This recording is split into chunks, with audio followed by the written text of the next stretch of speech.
तो Br वाला part हटा, यहाँ रेडिकल बना, यहाँ से Br वाला पार्ट हटा, रेडिकल बना, दोनों आपस में कंबाइन किया तो 1 2 3 4 5 6 6 का कार्बन चेन बनेगा, 2 3 4 5 6 ये बनेगा। और कोई doubt? Question number 13। Question number 13, question number 13, question number, हाँ ठीक है, ये थोड़ा ठीक ठीक सवाल है, पूछने लायक है, स्टार मार्क पहले से किया हुआ है। क्वेश्चन नंबर 13 वाले पार्ट में जैसे मान लो कि हम लोग रिएक्शन अगर कराते हैं तो रिएक्शन में एक तो कार्बन 14 मार्क कर रखा है और यहाँ पे एक रेडिकल बनेगा, बट क्योंकि रेडिकल वाला पार्ट के साथ रेजोनेंस हो सकता है तो यहाँ डबल बॉन्ड बनेगा, मतलब जो कार्बन 14 वाला पार्ट है उसके साथ डबल बॉन्ड बनेगा, रेडिकल कहीं और चला जाएगा। तो क्या पॉसिबिलिटी है? पहला पॉसिबिलिटी हमको ये दिख रहा है कि ये जो पहला वाला रेडिकल बना इसी के साथ कॉम्बिनेशन हो जाए, एक पॉसिबिलिटी, या फिर इन दोनों का कॉम्बिनेशन हो जाए, दूसरी पॉसिबिलिटी, या जो दूसरा रेडिकल बन रखा है इन दोनों में आपस में कॉम्बिनेशन हो जाए, थर्ड पॉसिबिलिटी, और चौथा इधर का पॉसिबिलिटी। बट ये दोनों में तो कोई फर्क नहीं पड़ा है क्योंकि ऊपर लिख चुके हैं हम लोग। तो कार्बन 14 पे रेडिकल कार्बन 12 के रेडिकल के साथ कंबाइन किया, एक पॉसिबिलिटी ये होना चाहिए कि कार्बन 14 वाले पार्ट का रेडिकल कार्बन 12 वाले पार्ट के साथ कंबाइन किया तो 14 वाले पार्ट के साथ कार्बन 12 का बॉन्ड बनेगा। दूसरी पॉसिबिलिटी 14 का रेडिकल 14 के साथ कंबाइन किया, इसका मतलब कार्बन 14 वाला पार्ट जब 14 के साथ कंबाइन करेगा तो दोनों के बीच में सिंगल बॉन्ड बनेगा, पाई बॉन्ड कहीं और बनेगा। तीसरी पॉसिबिलिटी कार्बन 12 का रेडिकल कार्बन 12 के साथ कंबाइन किया, तो कार्बन 12 वाले पार्ट का रेडिकल कार्बन 12 के साथ जब कंबाइन करेगा तो कार्बन 14 बाहर साइड में चला जाएगा। और कोई डाउट 13 के अलावा? Sir 15। Question number 15, question number 15 में अगर मान लो प्रोडक्ट बनाते हैं हम लोग, तो जैसे क्वेश्चन नंबर 14 था तो क्वेश्चन नंबर 14 में यहाँ रेडिकल बनेगा, यहाँ रेडिकल बनेगा, और जब दोनों कंबाइन होगा तो आराम से प्रोडक्ट बन सकता है, इसमें दिक्कत नहीं है। एक मिनट, ऐसा कुछ बनेगा। बट नीचे वाले केस में अगर मान लो यहाँ ब्रोमीन ब्रोमीन है तो ये बन सकता था, बट ऐसा बन ही नहीं पाएगा, प्रोडक्ट ही नहीं बन पाता है, ऐसा पॉसिबल ही नहीं हो पाता है। तो इसीलिए इस कंपाउंड में हम लोगों का जो ब्रोमीन रेडिकल और ब्रोमीन रेडिकल है ये तो बनेगा, बट एक्चुअल में इसके बाद हम लोगों का जो दूसरा वाला स्ट्रक्चर जिसके साथ हम लोग का बॉन्ड बन के आना चाहिए था, वो दूसरा वाला स्ट्रक्चर कुछ और नए पॉसिबिलिटी पे वर्कआउट करने लग जाता है, क्योंकि जो स्ट्रक्चर बनने की पॉसिबिलिटी है वो बनाना एकदम बिल्कुल फिजिबल नहीं है, यहाँ पे डबल बॉन्ड बना पाना फिजिबल ही नहीं है, ऐसा स्ट्रक्चर एग्जिस्ट ही नहीं करता है। तो इस केस में हम लोगों का ये ब्रोमीन वाला पार्ट यहाँ से हटेगा, ये ब्रोमीन वाला पार्ट यहाँ से हटेगा, तो इन दोनों के बीच में बॉन्ड का फॉर्मेशन होना है। हम इसको कॉपी कर रहे हैं, एक मिनट।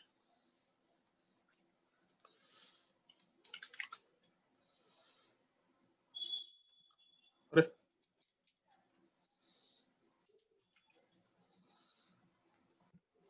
ऐसा कुछ बनेगा, ये ब्रोमीन वाला पार्ट यहाँ से सब हट गया, और उसके बाद एक रिंग का एक कॉर्नर वाला पार्ट, एक मिनट, यहाँ वाला पार्ट इसके साथ कंबाइन किया, यहाँ वाला पार्ट इसके साथ कंबाइन किया। और इसके अलावा कोई doubt? Sir last question number 16। Last question doubt होना चाहिए था मेरे हिसाब से, ऑल्दो बहुत ज्यादा डाउट नहीं होना चाहिए, क्योंकि एरोमेटिसिटी में इस तरह का पार्ट हम लोग का डिस्कशन में आता है। मान लो कि अगर यहाँ से ब्रोमीन हटा रेडिकल बना, ब्रोमीन हटा रेडिकल बना, तो उस केस में ये प्रोडक्ट बनना चाहिए, बट कंपाउंड वाला पार्ट एंटी एरोमेटिक नेचर का है, और एंटी एरोमेटिक कंपाउंड किसी भी तरीके से अपने आप को एरोमेटिक में कन्वर्ट करना चाहता है या नॉन एरोमेटिक में कन्वर्ट करना चाहता है, क्योंकि बहुत बहुत ही अनस्टेबल होता है। तो इस वजह से ये प्रोडक्ट का फॉर्मेशन फिजिबल नहीं हो पाएगा। रेदर जो रेडिकल बनता है वो रेडिकल वाला पार्ट दूसरे रेडिकल के साथ कंबाइन करके आराम से प्रोडक्ट का फॉर्मेशन करा लेता है, इस टाइप से प्रोडक्ट का फॉर्मेशन करा सकता है। तो ये हम लोग का मेन प्रोडक्ट निकल के आया, क्योंकि कंपाउंड एंटी एरोमेटिक है। इनफैक्ट ऐसा होता भी है कि जब एंटी एरोमेटिक कंपाउंड में किसी रिड्यूसिंग एजेंट को डाल दे हम लोग, रिड्यूसिंग एजेंट का मतलब क्या, जो इस कंपाउंड को रिड्यूस करा दे। रिड्यूस कौन कराता है? जो खुद ऑक्सीडाइज होता है। तो मेटल्स ऐसा एग्जांपल है, जैसे मान लो सोडियम मेटल है, तो सोडियम मेटल इलेक्ट्रॉन लूज करेगा, खुद ऑक्सीडाइज होगा, तो सामने वाले के इलेक्ट्रॉन देकर के रिड्यूस करेगा। जब भी कभी एंटी एरोमेटिक कंपाउंड में रिड्यूसिंग एजेंट ऐड करेंगे तो उस तरह के केस में आइदर नेगेटिव चार्ज का फॉर्मेशन होगा, इस तरीके से डाइमराइजेशन भी हो सकता है कंपाउंड में, बट बहुत स्पेसिफिकली यूनिक केस है, ध्यान रख लो, ज्यादा बेटर होगा। और इसके अलावा कोई डाउट? फिटिक रिएक्शन में कोई डाउट है? वुर्ज फिटिक रिएक्शन में कोई डाउट है? उल्मेंस रिएक्शन में कोई डाउट है किसी को तो बताओ। ऑल्दो सवाल बहुत छोटे छोटे थे, डाउट ज्यादा होना नहीं चाहिए। उसके बाद फ्रैंकलिन्स रिएक्शन और कोल्स इलेक्ट्रोलिसिस, इसमें कहीं पे कोई डाउट है फ्रैंकलिन्स रिएक्शन वाले पार्ट में तो बताओ, जल्दी बताओ इन 5 क्वेश्चन में कोई डाउट है तो।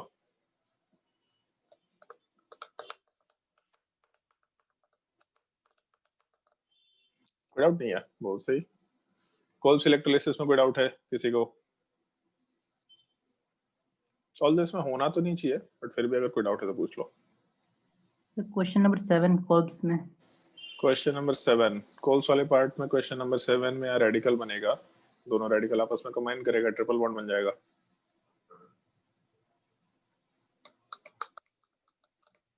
और कोई डाउट 7 के अलावा? No sir.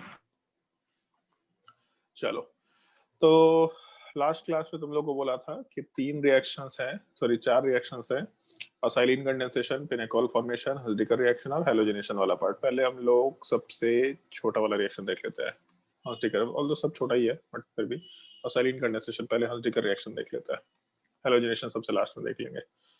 तो एक तो सबसे पहला पार्ट ये, रिएक्शन नोट करो पहले, तो रिएक्शन नोट करो, मैकेनिज्म नोट करो, फिर एक्सप्लेन करेंगे सब चीज को। फटाफट नोट करते जाओ।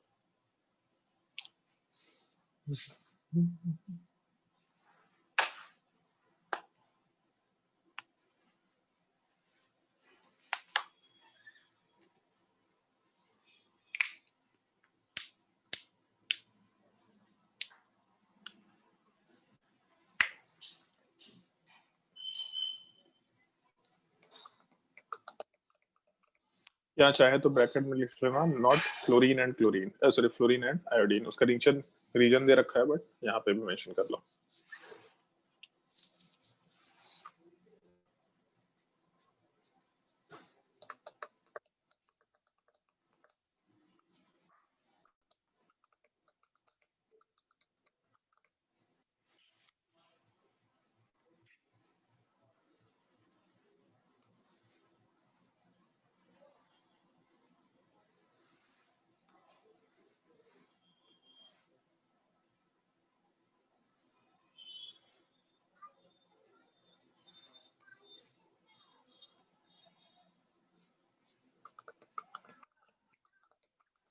कुछ स्टेप देख के तुम लोगों को कल का पार्ट याद आ रहा होगा जो हम लोग डिस्कशन किए थे कोल्स इलेक्ट्रोलिसिस में। यहाँ का जो स्टेप है कोल्स इलेक्ट्रोलिसिस में डिस्कस किया था और आज फिर वापस से डिस्कस करेंगे, बट बहुत ही स्पेसिफिक मैकेनिज्म है। पहले भी बोला था लास्ट क्लास में कि अगर सवाल होगा तो पूरे एक बुक में मोस्टली एक सवाल मिला करेगा, कोई भी बुक उठा के देखो हमेशा एक ही सवाल मिला करता है। इसमें बहुत स्पेसिफिक रिएक्शन है, तो ज्यादा बेटर होगा कि जब भी एग्जाम होने वाला हो उसमें इस तरह के रिएक्शंस याद रखने। वैसे हम लिस्ट बना के दे देंगे तुम लोगों को कि ये सब रिएक्शंस को अलग से याद रखना ही रखना है, जब भी एग्जाम हो तो 1-2 दिन पहले उन रिएक्शंस को देखना ही देखना है, वो लिस्ट बना कर दे देंगे, बट देखना तुमको है, बस लिस्ट हम बना के देंगे।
सारे पॉइंट नोट कर लेना, जो नीचे लिखे हुए हैं सारे पॉइंट्स नोट करते जाना। सर वहाँ पर डी ड्यूटेरियम के लिए लिखा हुआ है। डी कहाँ है? सर नीचे जो है 2 में। वो डेल्टा बी। Sir, delta. अब और कैसे लिखे भाई इसको? लो,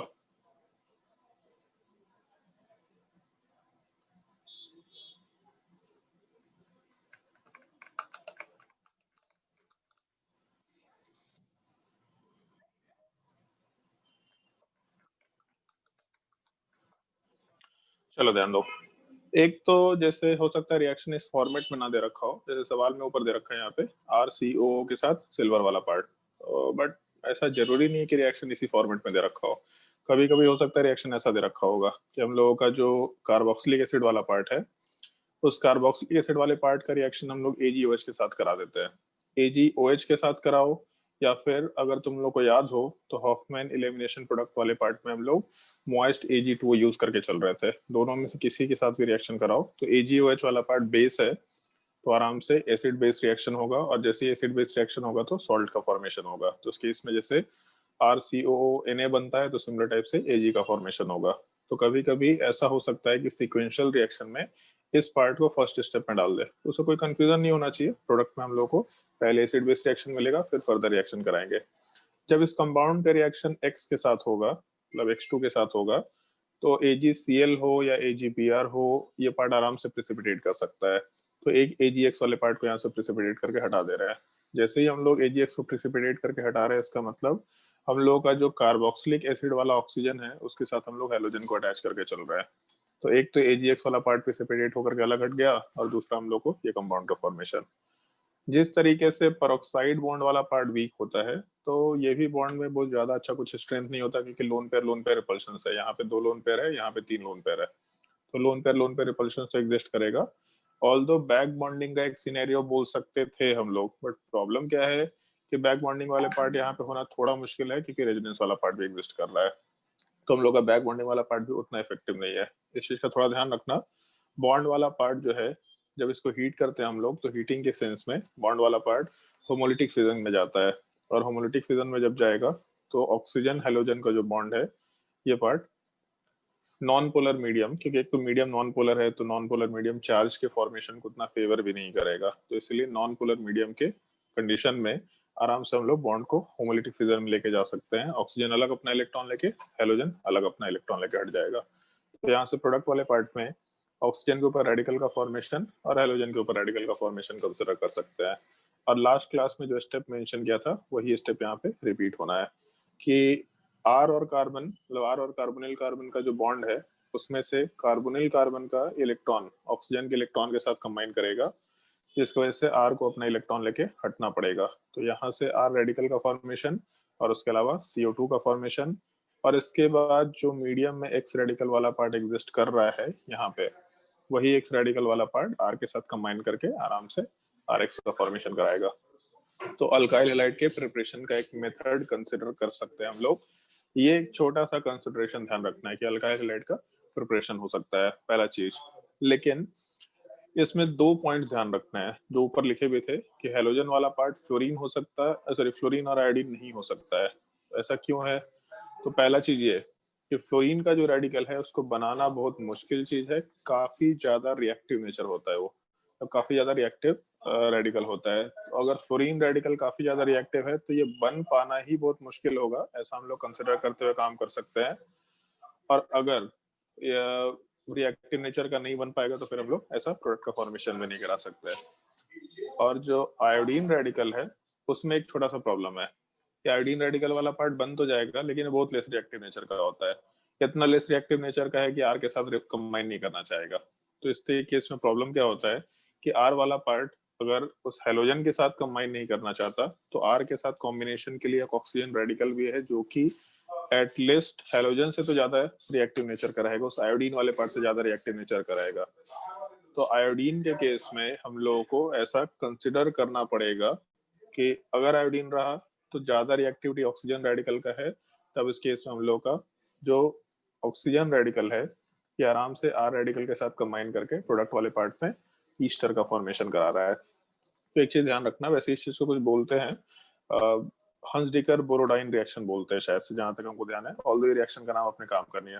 हंसडीकर रिएक्शन नॉर्मल रिएक्शन हो गया, और जब हम लोग इसमें आयोडीन वाले पार्ट को यूज कर लेते हैं तो उसके इसमें हंसजिकर बोरोडाइन रिएक्शन या बोरोडीन रिएक्शन ऐसा कुछ बोलते हैं। ऑल्दो ये नाम हम कंफर्म नहीं है तो इसलिए नोट डाउन करने बोलेंगे भी नहीं, दे भी नहीं रखा है। तो अगर कभी भी क्लोरीन ब्रोमीन देगा तो अल्काइल हैलाइड बनाओ, बट अगर आयोडीन दिया तो ईस्टर वाले पार्ट का फॉर्मेशन करना है। इस एक चीज का थोड़ा ध्यान रखना है। रिएक्शन मैकेनिज्म बहुत ही छोटा सा है, आराम से कंसिडर कर सकते हैं। सवाल में 2-3 सवाल यहाँ दे रखा है और हम सीधा प्रोडक्ट ही बना दिए, बस हम सवाल के फॉर्मेट्स की बात कर रहे हैं, ज्यादा यहाँ पे कुछ डिस्कशन में है नहीं। सबसे पहला चीज ये कि PaCOH का रिएक्शन AgOH के साथ कराए, तो फिर यहाँ फर्स्ट स्टेप दे दिया। फिर Br2CCl4 के साथ रिएक्शन कराने के बाद थर्ड स्टेप में हम लोग को हीटिंग करना होता है। तो इस केस में 3 स्टेप्स में रिएक्शन हो सकता है, दे रखा हो। पहले स्टेप में हम लोगों का यहाँ से COO Ag का फॉर्मेशन होगा, दूसरे स्टेप वाले पार्ट में पीएच के साथ COO Br का फॉर्मेशन होगा, और थर्ड स्टेप वाले पार्ट में यहाँ से CO2 हटेगा, रेडिकल बनेगा, मैकेनिज्म हम लोगों ने देख रखा है, वहां से अल्काइल ब्रोमाइड का फॉर्मेशन या फिर अराइल ब्रोमाइड का फॉर्मेशन होगा। अगर हम लोगों के पास रिएक्शन मीडियम में आयोडीन दे रखा तो इस बार COOAg पहले से बना रखा, मतलब ये स्टेप स्किप कर सकते हैं हम लोग। तो अगर यहाँ आयोडीन दिया है तो ये केस ध्यान रखना है। आयोडीन वाले केस में पहले तो हम लोगों को एक चीज ध्यान रखना है कि इस बार जैसे इससे पहले क्या हुआ था कि यहाँ से CO2 हटना था, लेकिन इस केस में CO2 नहीं हटेगा। तो एक जगह से CO2 हटेगा, दूसरे कंपाउंड से CO2 नहीं हटेगा। इसका मतलब हम लोग ऐसा लिख सकते हैं, जैसे अगर मान लो प्रोडक्ट का फॉर्मेशन कराना है तो इस तरीके से सोचा जा सकता है प्रोडक्ट बनाने के लिए कि ऐसा 2 स्पीसीज लेकर के चलो, और उन 2 स्पीसीज वाले पार्ट में एक जगह से CO2 हटेगा, रेडिकल बनेगा, दूसरी जगह से केवल ये Ag वाला पार्ट हटेगा, ऑक्सीजन पे रेडिकल बनेगा, और ये दोनों आपस में कंबाइन करेंगे। तो अपने प्रोडक्ट के फॉर्मेशन में हम लोग का यहाँ जो कार्बन वाला पार्ट दे रखा है, इस पे डबल बॉन्ड ऑक्सीजन, इसके ऊपर ऑक्सीजन वाला पार्ट, और इसके ऊपर 2 कार्बन, ये हम लोग का प्रोडक्ट का फॉर्मेशन कंसिडर किया जा सकता है। और बहुत ज्यादा से ज्यादा सवाल अगर पूछा जाएगा तो एक नॉर्मल बेंजीन रिंग या नॉर्मल कार्बन चेन की जगह पे साइक्लिक रिंग दे देगा। तो अगर साइक्लिक रिंग है, मॉइस्ट Ag2O दिया, Cl2 दे रखा और हीटिंग दे रखा, सीधा ये ग्रुप यहाँ से हटेगा, COH वाला पार्ट Ag के साथ कंबाइन करके, तो AgOH के साथ कंबाइन करके, क्योंकि मॉइस्ट Ag2O AgOH का ही फॉर्मेशन कराएगा। तो आराम से हम लोग का पहले स्टेप में COOAg बनेगा, फिर वहां से CO2 हटेगा और क्लोरीन वाले पार्ट को यहाँ पे अटैच करके, सॉरी यहाँ पे क्लोरीन होना चाहिए, तो ये प्रोडक्ट का फॉर्मेशन करा सकते हैं। अदरवाइज हम एक्सपेक्ट नहीं करते हैं कि इस पर्टिकुलर टॉपिक में इससे कोई डिफिकल्ट सवाल आना चाहिए। नोट कर लो सारे क्वेश्चंस। क्योंकि हम भी ऐसे इससे डिफिकल्ट सवाल आज तक देखे नहीं है इसमें, तो एक्सपेक्ट भी नहीं करते कि ऐसा कोई सवाल आएगा।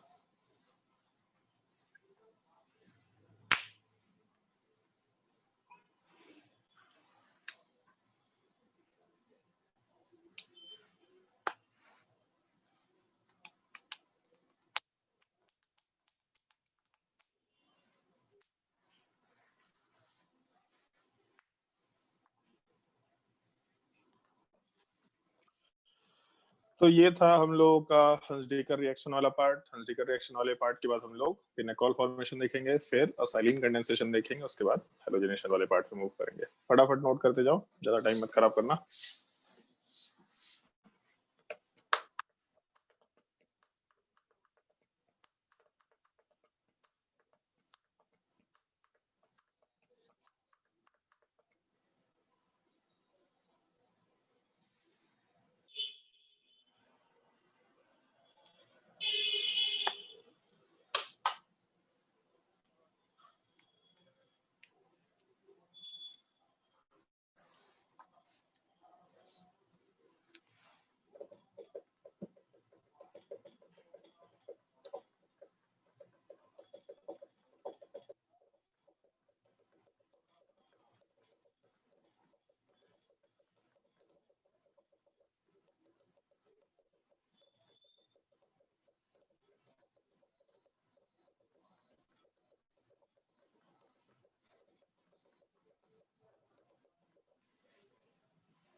अगर नोट कर लिया होगा तो फिर हम लोग नेक्स्ट वाले टॉपिक पे मूव करते हैं, पिनेकॉल फॉर्मेशन वाला पार्ट। नहीं नोट किया होगा तो बता देना कि सर नोट नहीं किया।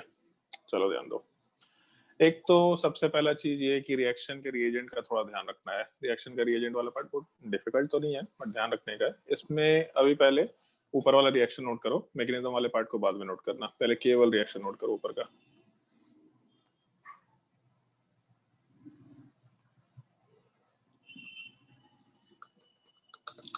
और MgHg वाले पार्ट का मतलब शायद पता होगा तुम लोगों को, बचपन से सुनते आ रहे हैं, सॉल्यूशन वाले पार्ट में भी सुना था, अमलगम, MgHg अमलगम। कहीं कहीं पे केवल MgHg बोल रखा होगा, कहीं कहीं पे MgHg अमलगम बोल रखा होगा, चलेगा। क्या MG अमलगम भी बोल देगा तो भी चलेगा।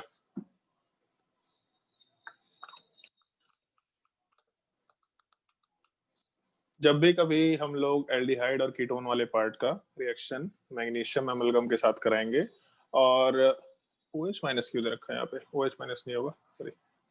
जब भी कभी हम लोग मैग्नीशियम अमलगम के साथ एल्डिहाइड या कीटोन का रिएक्शन कराएंगे और सेकंड स्टेप वाले पार्ट में फिर हम लोग वाटर का एडिशन कराएंगे, तब उस केस में विसनल डायोल का फॉर्मेशन मिलेगा, जिस चीज को हम लोग पिनेकॉल भी बोला करते हैं। विसनल डायोल को भी कॉमन नेम में पिनेकॉल बोला जाता है। रिएक्शन का मैकेनिज्म ऑलमोस्ट जैसे वुर्ज रिएक्शन से हम लोग रिलेट कर सकते हैं। कैसे रिलेट कर सकते हैं, थोड़ा बहुत आइडिया अभी हम दे रहे हैं, थोड़ा बहुत क्या पूरा ही आइडिया दे रहे हैं बेसिकली। सबसे पहला चीज ये, जैसे मान लो हम लोग का एक कीटोन वाला ग्रुप दे रखा है, तो कीटोन वाले ग्रुप का रिएक्शन हम लोग MgHg के साथ करा रहे हैं। तो लास्ट क्लास में एक चीज तो बता चुके तुम लोगों को कि जब भी मेटल लेगा और कुछ नहीं समझ में आएगा तो मेटल की इलेक्ट्रोपॉजिटिव कैरेक्टर को यूज करना है। मैग्नीशियम वाला पार्ट आराम से 2 इलेक्ट्रॉन लूज कर सकता है, Mg2+ का फॉर्मेशन करा सकता है। अगर मान लो कि हम लोग ऐसा कंसिडर करें कि हम लोग का कीटोन वाला पार्ट एक इलेक्ट्रॉन के साथ कंबाइन कर रहा है, तो जैसे लास्ट क्लास में बताया था कि एक RX वाला जो पार्ट है वो एक इलेक्ट्रॉन के साथ जब कंबाइन करता है तो उस केस में हेलोजन वाले पार्ट पे इलेक्ट्रॉन ऐड करते हैं, जिसकी वजह से कार्बन चेन अलग, हेलोजन वाला पार्ट अपना इलेक्ट्रॉन लेके अलग हट जाता है। तो जो इलेक्ट्रॉन है वो मोर इलेक्ट्रोनेगेटिव एटम पे गया, जिसकी वजह से बॉन्ड ब्रेक हुआ और रेडिकल का फॉर्मेशन हुआ। तो अगर मान लो ये इलेक्ट्रॉन को ऑक्सीजन के ऊपर ऐड करा है, इसके वजह से हम लोग का जो ऑक्सीजन कार्बन का बॉन्ड है ये ब्रेक होगा, ऑक्सीजन वाला पार्ट अपना इलेक्ट्रॉन लेके हटेगा, कार्बन वाला पार्ट अपना इलेक्ट्रॉन लेके हटेगा। तो यहाँ पे ओवरऑल हम लोग ऐसा कंसिडर कर सकते हैं कि ऑक्सीजन के ऊपर माइनस चार्ज, डबल बॉन्ड था बट एक ही इलेक्ट्रॉन ऐड हुआ, इसका मतलब एक ही माइनस चार्ज बनेगा, जैसे X माइनस बन रहा था वैसे ही O माइनस, और कार्बन के ऊपर रेडिकल का फॉर्मेशन होगा। तो अगर मान लो यहाँ 2 स्पीसीज होता तो उसके कॉम्बिनेशन के लिए हम लोगों को यहाँ पे 2 इलेक्ट्रॉन चाहिए भी होता, तो इस तरह का 2 स्पीसीज बन के आता। 2 स्पीसीज बन के आने का मतलब है ऐसा स्पीशीज का स्ट्रक्चर हम लिख देते हैं ताकि अगला स्टेप हम लोग के लिए आसान हो जाए। ये चीज कंसिडर कर सकते हैं हम लोग। और इसके बाद एक और पार्ट नॉर्मली मेंशन कर सकते हैं कि जो Mg2+ है वो इन दोनों के दोनों नेगेटिव चार्ज के साथ इलेक्ट्रोस्टैटिक अट्रैक्शन वाला फोर्स लगा के दोनों को एक तरफ बाउंड कर रखा है। फिर दोनों कार्बन के ऊपर एक एक इलेक्ट्रॉन है अनपेयर्ड, दोनों कंबाइन ऑब्वियस ही बात करना चाहेगा। जब दोनों कंबाइन करना चाहेगा तो इस केस में हम लोगों के दोनों कार्बन्स के बीच में, जिन दोनों के ऊपर रेडिकल था उन दोनों के बीच में एक बॉन्ड का फॉर्मेशन होगा, और उसके अलावा ऑक्सीजन के ऊपर जो माइनस चार्ज है वो रहेगा ही। और मैग्नीशियम लिखना है लिखो, नहीं लिखना कोई दिक्कत नहीं है, क्योंकि नेक्स्ट स्टेप में जैसे ही वाटर डालेंगे तो अब तक बहुत बार मेंशन कर दिया है, कभी भी अगर वाटर डालेंगे तो ऑक्सीजन या नाइट्रोजन या किसी भी इलेक्ट्रोनेगेटिव एटम के साथ जो भी मेटल का बॉन्ड है उसको ब्रेक करके वहां पे H लगाते हैं। ये तुम लोगों के केमिकल बॉन्डिंग में हाइड्रोलिसिस में भी आया होगा। जब भी कभी मेटल ऑक्सीजन का बॉन्ड है और उसमें वाटर डालेंगे तो फिर मेटल ऑक्सीजन बॉन्ड ब्रेक करो और उसको ब्रेक करके वहां पे ऑक्सीजन के ऊपर H का एडिशन कराओ। तो इस केस में ये बॉन्ड ब्रेक होगा, ये बॉन्ड ब्रेक होगा, यहाँ पे H का एडिशन, यहाँ पे H का एडिशन। मतलब अगर हम लोग वाटर वाले पार्ट का एडिशन कराएंगे तो अपने प्रोडक्ट वाले पार्ट में आराम से हम लोगों को OH का फॉर्मेशन मिलना है। तो जैसे एक तो ये हम लोग का मैकेनिज्म है जो अभी नीचे नोट डाउन भी करना है, बट प्रोडक्ट बनाने आना चाहिए। जैसे पहला चीज तो ये ध्यान रखना पड़ेगा, कीटोन है मैग्नीशियम अमलगम। अमलगम ज्यादा जगह यूज नहीं किया जाता है, 2-3 ही जगह यूज किया जाता है पूरे केमिस्ट्री में, ऑर्गेनिक केमिस्ट्री में। तो मैग्नीशियम अमलगम दिखा तो याद होना चाहिए कि पिनेकॉल फॉर्मेशन होगा। जैसे ही पिनेकॉल फॉर्मेशन होना है तो ऐसा 2 स्पीसीज ले लो, और जब 2 स्पीसीज लेकर के काम करेंगे तो उस केस में यहाँ का एक डबल बॉन्ड ब्रेक करो, इधर का एक डबल बॉन्ड ब्रेक करो, दोनों के बीच में एक सिंगल बॉन्ड का फॉर्मेशन कराओ और ऑक्सीजन के बॉन्ड को OH में कन्वर्ट कर दो। तो यहाँ से हम लोग को ये बॉन्ड हटा, ये बॉन्ड हटा, सिंगल बॉन्ड बना, ऊपर H का एडिशन हो गया। ये प्रोडक्ट आराम से बना सकते हैं। थोड़ा ध्यान रखना कि प्रोडक्ट का फॉर्मेशन कैसे कर सकते हैं, बाकी नीचे का मैकेनिज्म छाप लो।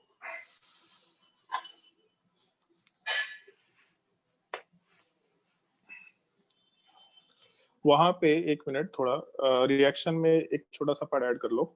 जो यहाँ पे MgHg दे रखा है, यहाँ वाले पार्ट पे ड्राई ईथर मेंशन कर लो। OH- नहीं तो वहाँ पे ड्राई ईथर वाला पार्ट दे रखा होगा। जैसे लास्ट क्लास में था सोडियम के साथ ड्राई ईथर, वुर्ज रिएक्शन में similar types of dry ether mention कर लो।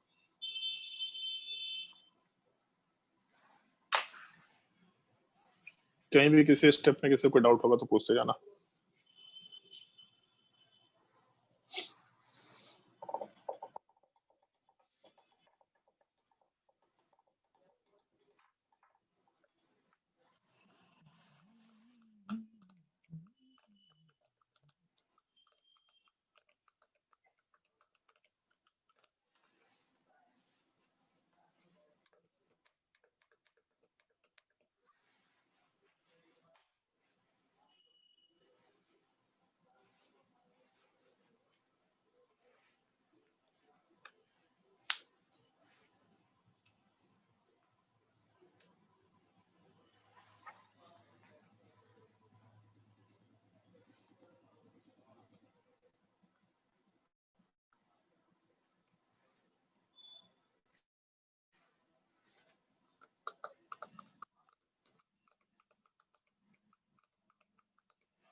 और नीचे यहाँ ×2 कर रखा है, यहाँ पे जो 2 स्पीसीज था उसकी जगह पे ×2 कर दिया है समझने के लिए।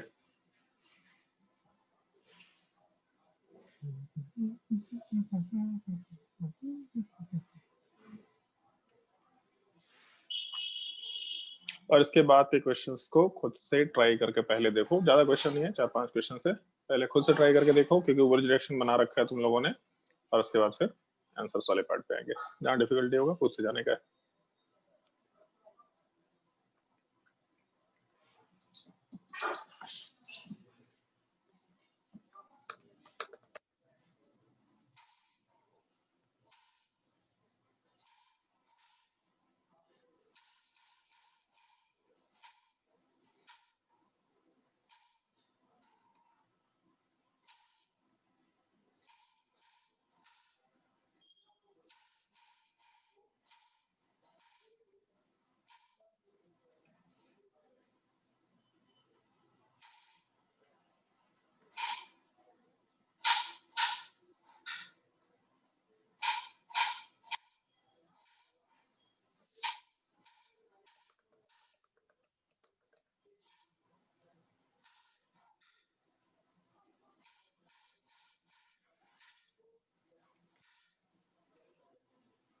ट्राई करके देखो सारे क्वेश्चंस।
मेरे हिसाब से पहला प्रोडक्ट तो हम लोग बना ही चुके हैं, उसमें कुछ करना नहीं है। यहाँ पे जैसे डबल बॉन्ड ऑक्सीजन है, यहाँ डबल बॉन्ड ऑक्सीजन है, तो इस केस में जो डबल बॉन्ड ऑक्सीजन है इसको OH में कन्वर्ट कर दो, डबल बॉन्ड ऑक्सीजन को OH में कन्वर्ट कर दो, और उसके अलावा दोनों कार्बन जो कार्बोनिल कार्बन उसको आपस में अटैच करके प्रोडक्ट का फॉर्मेशन करा सकते हैं। तो ऊपर भी यही रिएक्टेंट था एक्चुअल में, ढंग से अगर देखो तो एसीटोन दे रखा था CH3 C double bond O CH3, और यहाँ पे वही चीज दे रखा है एसीटोन।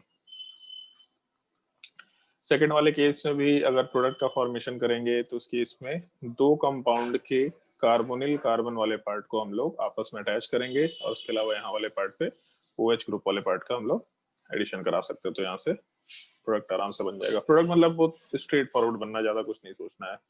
थर्ड वाले केस मेरे हिसाब से अब तक आदत पड़ गया तुम लोगों को कि अगर इंटरमोलिकुलर रिएक्शन और इंट्रामोलिकुलर रिएक्शन की पॉसिबिलिटी है तो पहले प्रेफरेबली हम लोग इंट्रामोलिकुलर रिएक्शन कराएंगे, और जब इंट्रामोलिकुलर रिएक्शन कराएंगे तब उस केस में जो दोनों कार्बोनिल कार्बन है ये आपस में अटैच होना है। पहला स्टेप, दोनों कार्बोनिल कार्बन को आपस में अटैच करो। एक बार कार्बोनिल कार्बन को आपस में अटैच कर दिया तब उसके बाद बाकी स्पीसीज को देखेंगे। तो ये पार्ट जब इससे अटैच होगा तो टोटल एक कार्बन, दो कार्बन, तीन, चार, पांच, इसका मतलब 5 मेंबर रिंग का कुछ फॉर्मेशन होना है, तो पहले 5 मेंबर रिंग बना देते हैं। अब उसके बाद जो दोनों कार्बन आपस में अटैच हुआ उन दोनों कार्बन के ऊपर डबल बॉन्ड ऑक्सीजन को OH में कन्वर्ट कर दिया, तो दोनों अटैच्ड कार्बन के ऊपर कहीं पे भी कार्बन को अटैच कर सकते हैं, तो कोई दिक्कत नहीं है। नॉर्मली राइट साइड में लिखना हम लोग के लिए आसान रहता है, तो इस केस में दोनों OH ग्रुप को डाल दिया और उसके ऊपर एक मिथाइल ग्रुप, यहाँ भी एक मिथाइल ग्रुप है, मतलब जो दोनों कार्बन आपस में अटैच हुए उस पे एक एक मिथाइल ग्रुप भी एग्जिस्ट कर रहा है। ये अपना फाइनल प्रोडक्ट कंसिडर कर सकते हैं। किसी भी स्टेप में दिक्कत होगा तो पूछ लेना, और फोर्थ क्वेश्चन ट्राई करके देखो।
चौथे वाले केस में हम प्रोडक्ट बना रहे हैं और मेरे हिसाब से लोगों को डाउट आना चाहिए।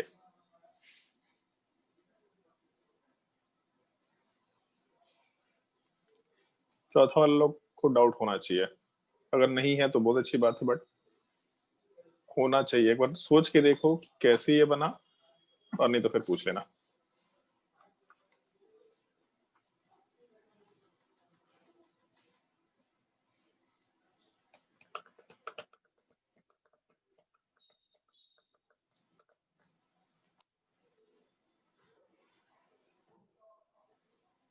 बोलो भाई जिसको भी डाउट है फोर्थ वाले केस में, अगर कोई डाउट है तो पूछ सकते हैं।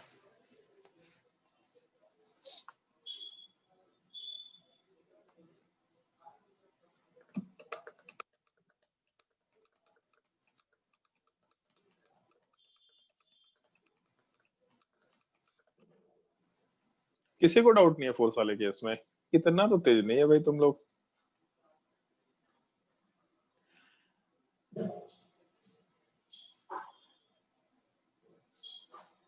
पूछ लो जिसको भी डाउट है पूछ लो, शर्माने की जरूरत नहीं है।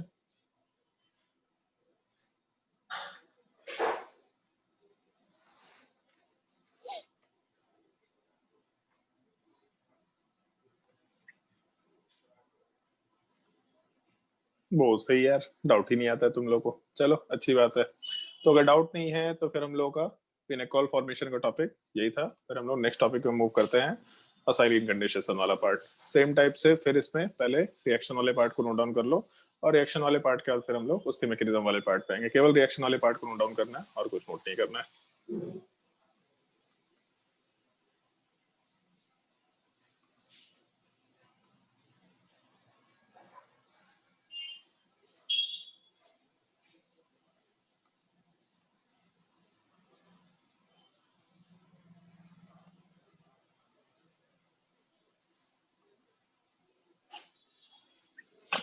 यहाँ पे मैकेनिज्म थोड़ा थोड़ा ज्यादा डिफरेंस के साथ है, एक्चुअली में पुराने वाले मैकेनिज्म के जैसा है बट थोड़े डिफरेंस के साथ है। यहाँ का मैकेनिज्म याद रखना थोड़ा मुश्किल तो है बट फिर भी याद तो रखना ही पड़ेगा। पहले रिएक्शन नोट करो, फिर हम लोग मैकेनिज्म वाले पार्ट पे आते हैं।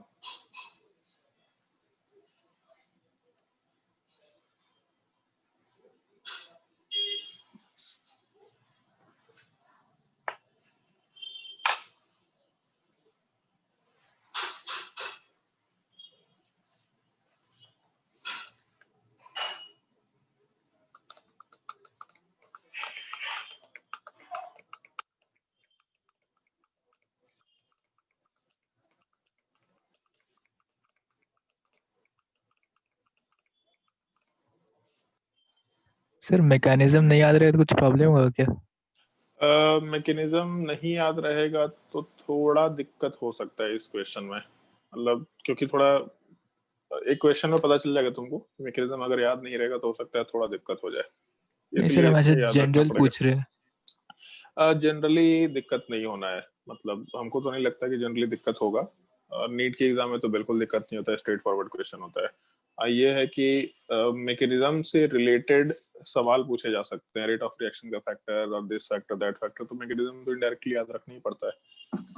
अब ये नहीं एक्सपेक्ट कर रहे हैं कि एक ही बार में सब कुछ मैकेनिज्म याद हो जाएगा, ऐसा नहीं होता है। मतलब अगर ऐसा कोई सोचता है कि हम एक ही बार में बिल्कुल महारत हासिल कर ले तो बेवकूफ है वो।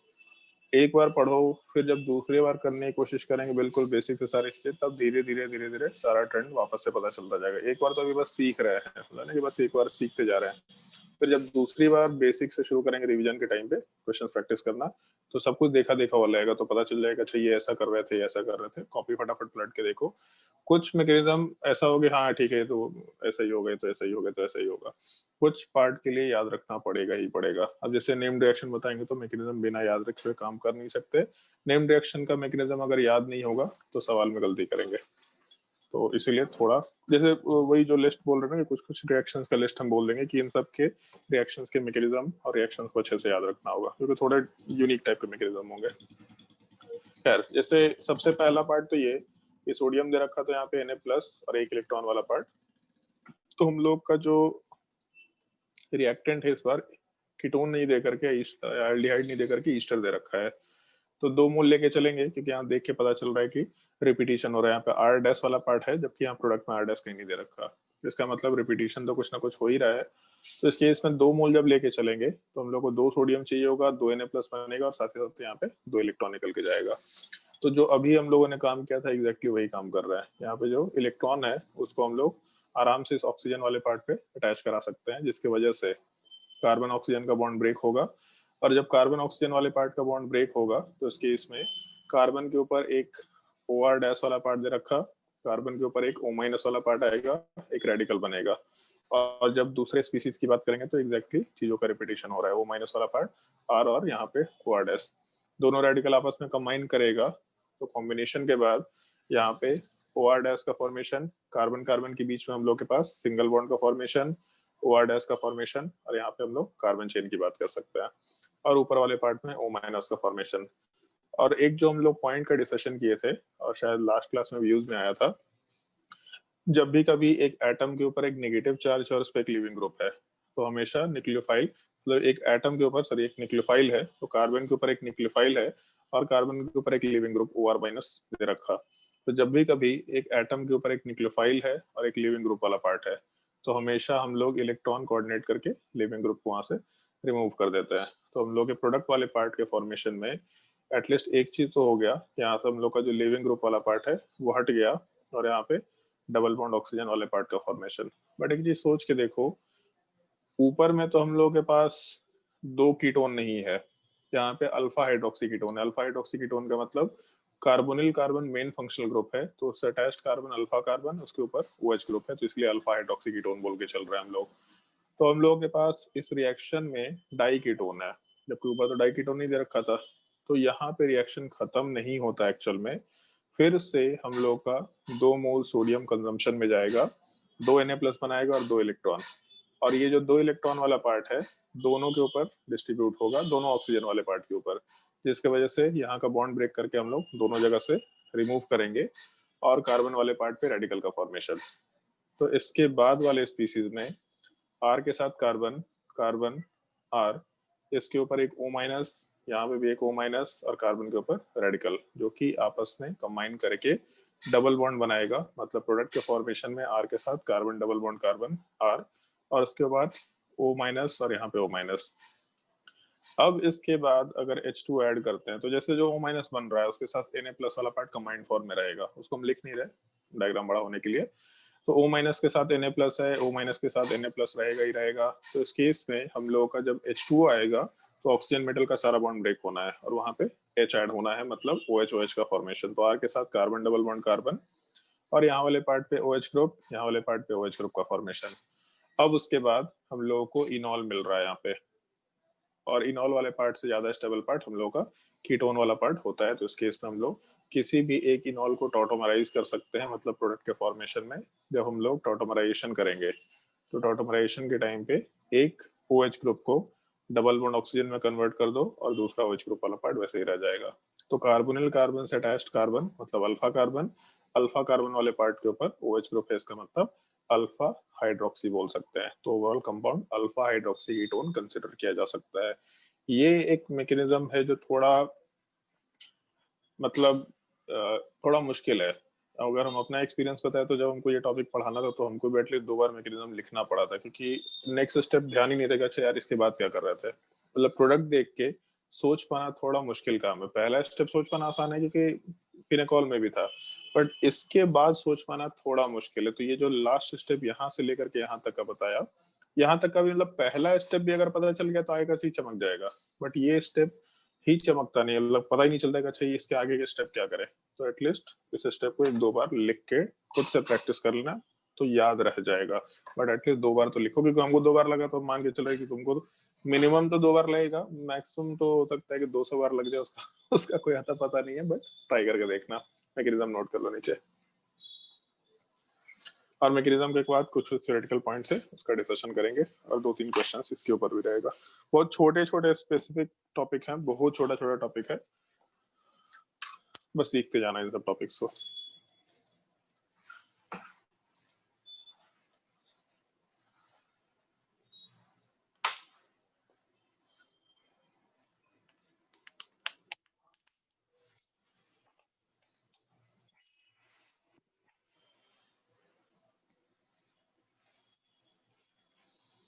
वैसे अच्छा सवाल है कि अगर मैकेनिज्म याद नहीं रहेगा तो दिक्कत होगा क्या एग्जाम में। हमको ऐसा लगता है कि मैकेनिज्म याद रखो तो ज्यादा कॉन्फिडेंस रहेगा एग्जाम में।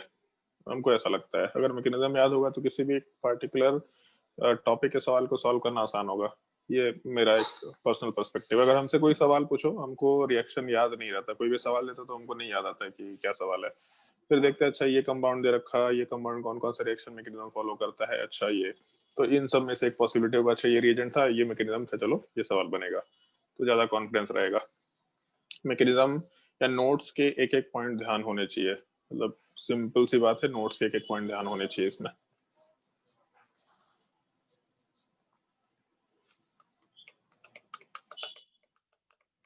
और यहाँ पे भी वही 2 से मल्टीप्लाई कर रखा है 2 स्पीसीज के लिए, इसीलिए मेंशन किया।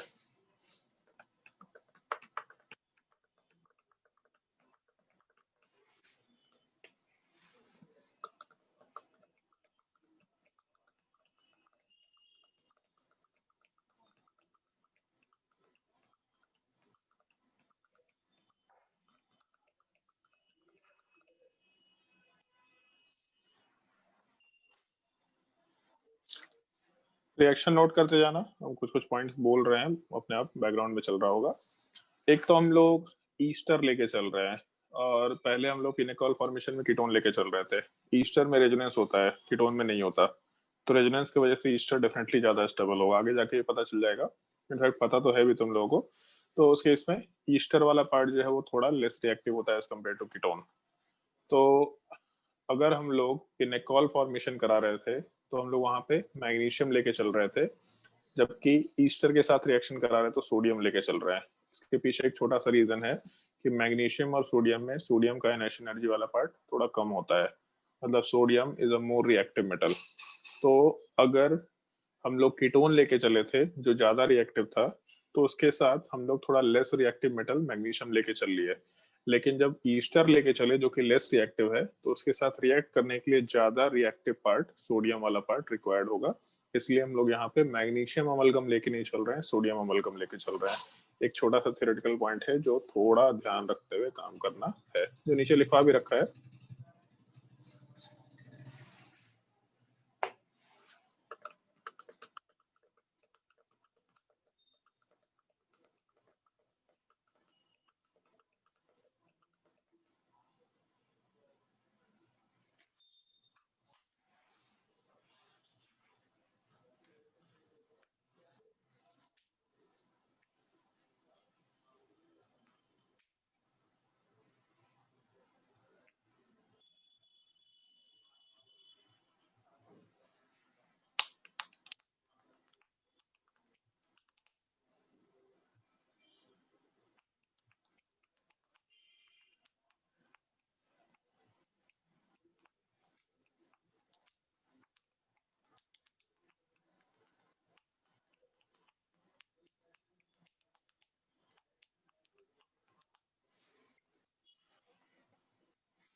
और रिएक्शन मैकेनिज्म नोट करने के बाद फटाफट सवाल ट्राई करते जाना है।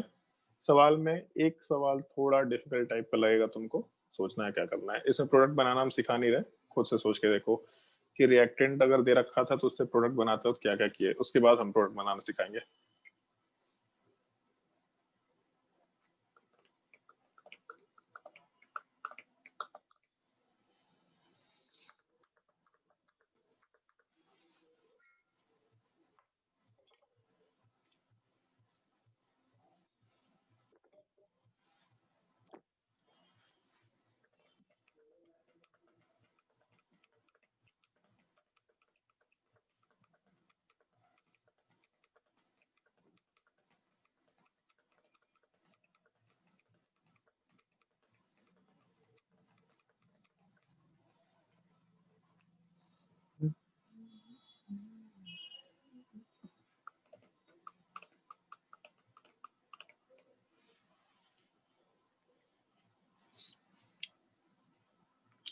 ट्राई करके देखो ये तीनों प्रोडक्ट।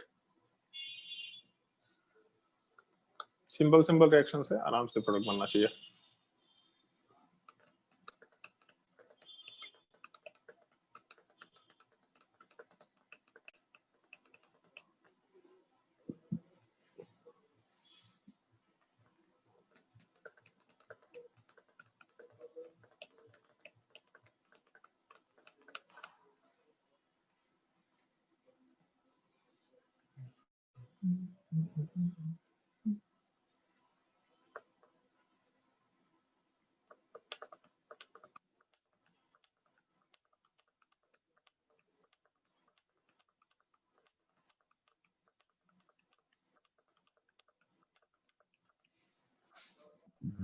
ओईटी क्या है सर?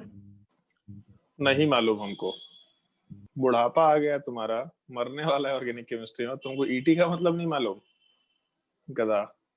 तो इथाइल ऑक्सीजन। अरे इथाइल को बोलते हैं ना भाई ईटी, मिथाइल को एमी, प्रोपाइल को पीआर। वो भी लिखा हुआ था साथ में, तो तो दूसरा कुछ और। ओईटी मतलब ये हो गया, वो भी लिखा हुआ था पास। ओह, पूछ जाए हम छत से, बताओ।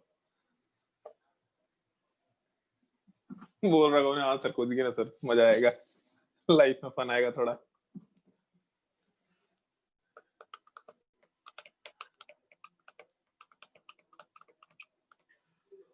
चलो ध्यान दो, प्रोडक्ट बनाने का तरीका बता रहे हैं पहले तो।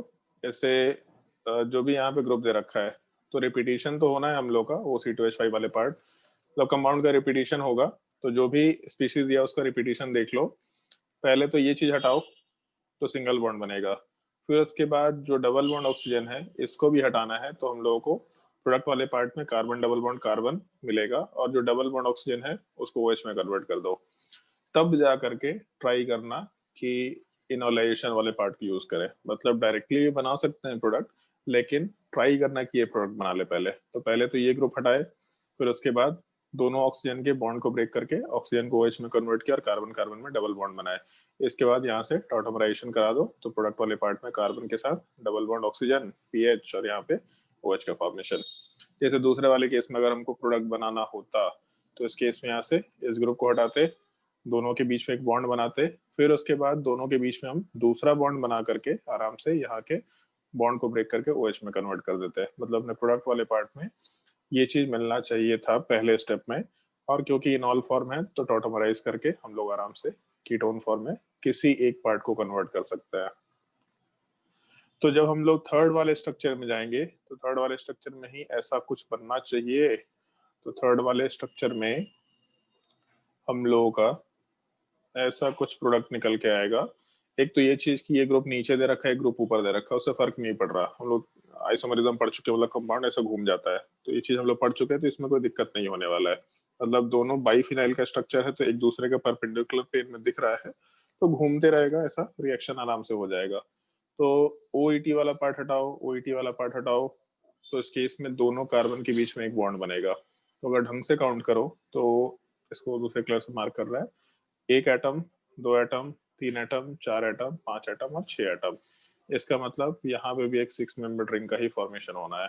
और 6 मेंबर रिंग के फॉर्मेशन के बाद दोनों कार्बोनिल कार्बन वाला पार्ट जो है वो OH में कन्वर्ट होगा और यहाँ पे कार्बन डबल बॉन्ड कार्बन का फॉर्मेशन होगा।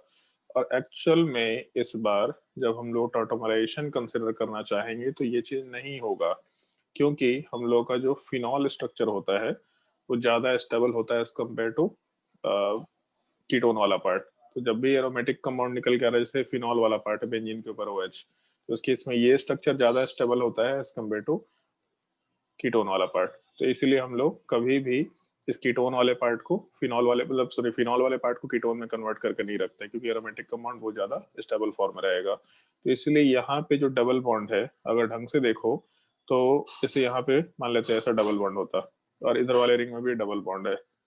तो जो रिंग का डबल बॉन्ड है वो तो अंदर दोनों कार्बन के बीच में है, सॉरी, जो डबल बॉन्ड वाला पार्ट है वो तो दोनों कार्बन के बीच में है। मतलब उसको इससे थोड़ा ना मतलब है कार्बन में इस रिंग में कि उस रिंग में है, मतलब यहाँ पे भी बोल सकते हैं, इधर वाले साइड को भी यहाँ पे बोल सकते हैं।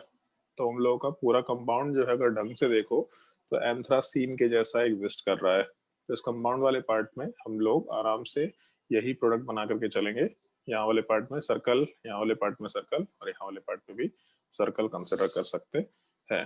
तो पहले प्रोडक्ट ट्राई करके देखना है, डबल बॉन्ड बनाना है, और डबल बॉन्ड बनाने के बाद ध्यान रखना है कि डबल बॉन्ड का टॉटमराइजेशन पॉसिबल है कि नहीं। अगर पॉसिबल है तो फिर तो ठीक है, नहीं पॉसिबल है तो इस तरह का एक केस थोड़ा हो सकता है, ध्यान रखना पड़े, इसको स्टार मार्क कर लेना।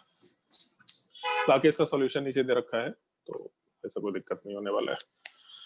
तो ये तुम लोगों का असाइलिन कंडेंसेशन वाला पार्ट था, और असाइलिन कंडेंसेशन वाले पार्ट के बाद हम लोग का फ्री रेडिकल का सबसे लास्ट टॉपिक हम लोग हेलोजिनेशन वाले पार्ट की बात करते हैं। ऑल्दो हेलोजिनेशन वाला पार्ट हम लोग क्लास 10th से पढ़ते आ रहे हैं, तो इसमें मेरे हिसाब से जैसे ज्यादा डिफिकल्ट पार्ट होता नहीं है, लोगों को लगता है पता नहीं क्यों ये बहुत डिफिकल्ट पार्ट है, बट मेरे हिसाब से बहुत ही सिंपल सा टॉपिक है। और इस हेलोजिनेशन वाले पार्ट में जैसे हम लोग जो मोनो हेलोजिनेशन वाला पार्ट था वो चीज डिस्कस कर चुके हैं।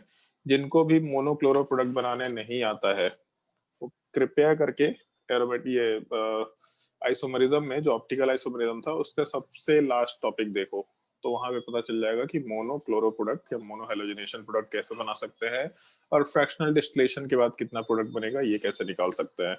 बाकी हम लोग यहाँ पे मोस्टली मैकेनिज्म वाले पार्ट से डिस्कशन रखा करेंगे, जिसमें सबसे शुरुआत में ऐसा एक रिएक्शन बस दिखा रखा है कि अगर हम लोग किसी अल्केन के ऊपर हेलोजन का रिएक्शन कराते हैं in the presence of sunlight, तो पहले एक हेलोजन लगेगा तो उस केस में एक HX बाहर निकलेगा, जब दूसरे हेलोजन के साथ रिएक्शन कराएंगे तो दूसरा हेलोजन लगेगा, फिर एक और HX वाला पार्ट बाहर निकलेगा, जब तीसरे हेलोजन के साथ कॉम्बिनेशन कराएंगे तो तीसरा हेलोजन वाला पार्ट लगेगा, मतलब हेलो फॉर्म का फॉर्मेशन होगा CHX3। इस चीज को हम लोग हेलो फॉर्म भी बोल सकते हैं।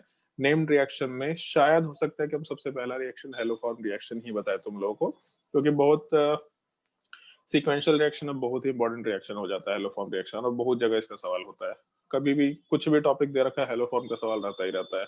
तो सबसे पहला टॉपिक हेलो फॉर्म हम डिस्कशन करेंगे, और उसके बाद जब चौथे हेलोजन का रिएक्शन कराएंगे तो CH4 बन सकता है मे बी। इस एक चीज का थोड़ा ध्यान रखना, फटाफट रिएक्शन नोट करो, और रिएक्शन के बाद पहले मैकेनिज्म नोट करो, उसके बाद हम लोग डिस्कशन करते हैं।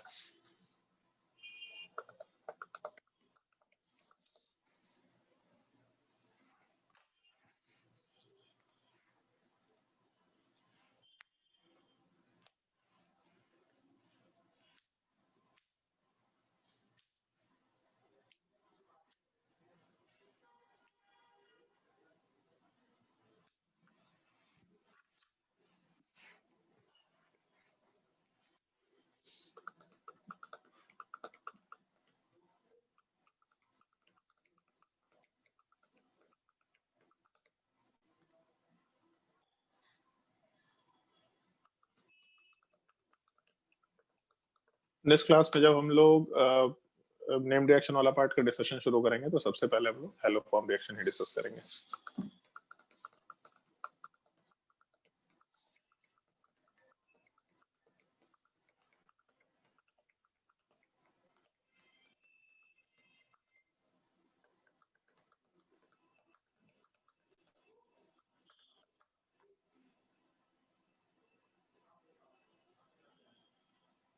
मैकेनिज्म नोट करते जाओ।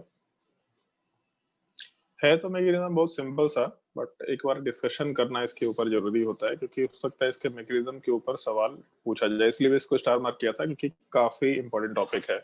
आइदर रिएक्शन के फॉर्मेट में ये चीज पूछा जा सकता है कि रिएक्शन वाले पार्ट में प्रोडक्ट बनाओ, मोनो हेलोजिनेशन वाला पार्ट पूछा जा सकता है, उसका फ्रैक्शनल डिस्टिलेशन वाला पार्ट पूछा जा सकता है, और उसके बाद फिर मैकेनिज्म से रिलेटेड सवाल पूछा जा सकता है, और मैकेनिज्म के बाद मेजर माइनर प्रोडक्ट कैसे बना सकते हैं, मतलब एक ही टॉपिक से 4-5 टाइप से सवाल पूछे जा सकते हैं।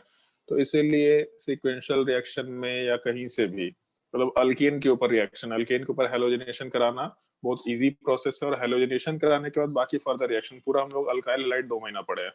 तो अल्काइल हैलाइड के ऊपर मल्टीपल रिएक्शन है, मतलब अगर अल्काइल हैलाइड बन गया तो अच्छी बात है, और अल्केन के ऊपर अल्काइल हैलाइड बनाना ज्यादा डायरेक्ट रिएक्शन है, तो इसीलिए हमेशा एक सीक्वेंशियल रिएक्शन का पार्ट हो सकता है। हमको भी कभी सीक्वेंशियल रिएक्शन बनाना हो तो मेरे दिमाग में सबसे पहले हेलोजिनेशन ही आता है नॉर्मली, तो इसीलिए हेलोजिनेशन इंपॉर्टेंट पार्ट होगा। 5-6 पर्सपेक्टिव पे सवाल पूछा जा सकता है, हर एक पर्सपेक्टिव मालूम होना चाहिए।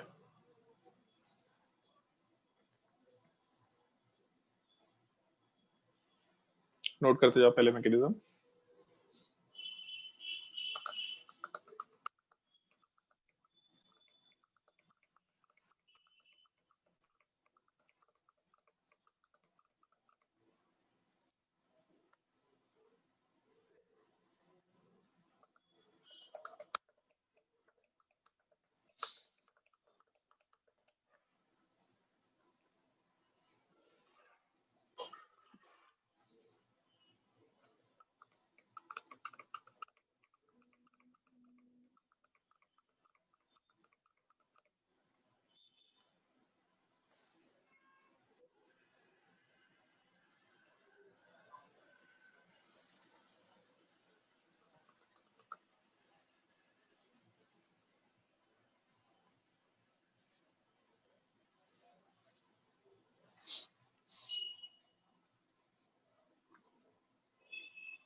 अभी केवल मैकेनिज्म तक का पार्ट नोट करना, रिएक्टिविटी वाले पार्ट को भी नोट डाउन नहीं करना है।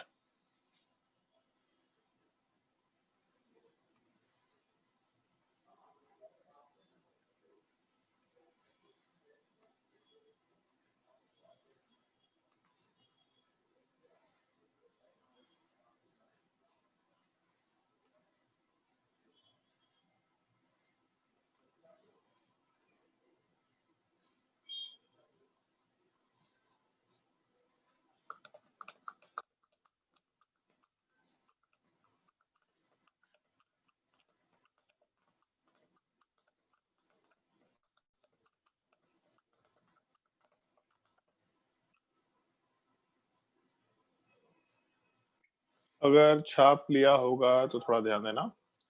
जैसे सबसे पहला चीज तो ये कि जब हम लोग हेलोजनेशन रिएक्शन कराते हैं तो हेलोजनेशन वाले पार्ट में 3 रिएक्शन से या 3 पार्ट है मैकेनिज्म में। एक चीज को हम लोग इनिशिएशन स्टेप बोलेंगे, दूसरी चीज को हम लोग प्रोपोगेशन स्टेप या फिर ज्यादा प्रिसाइजली चेन प्रोपोगेशन स्टेप बोला जाता है। प्रोपोगेशन का मतलब चीजें जब आगे बढ़ रही है तो प्रोपोगेशन स्टेप, और जब चीजें आगे बढ़ रही है तो कहीं ना कहीं रुकना तो चाहिए, तो इस केस में हम लोग टर्मिनेशन स्टेप भी आराम से बोल सकते हैं। इनिशिएशन स्टेप में जैसे हम लोग फ्री रेडिकल मैकेनिज्म की बात कर रहे हैं, तो इनिशिएशन स्टेप अगर हमसे कोई पूछे कि फ्री रेडिकल मैकेनिज्म है और इनिशिएशन करना है तो ऑब्वियस सी बात है वैसा स्टेप जहाँ रेडिकल का फॉर्मेशन हो रहा होगा, इनिशियली फॉर्मेशन हो रहा होगा, उस चीज को हम लोग इनिशिएशन स्टेप बोल सकते हैं।